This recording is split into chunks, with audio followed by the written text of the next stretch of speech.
Hi guys, welcome to HardReset.Info channel. Today I have Realme C67 and I want to show you how to take long screenshot on this device.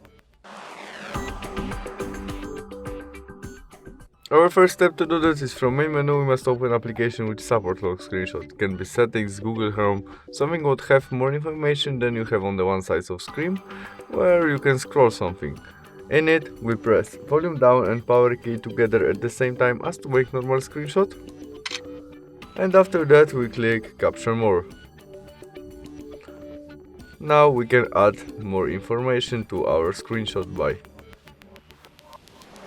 this in this style, and after that, when we have all we need, we click save and we have it in our gallery right now. That's all. Thanks for watching. See you soon. Bye.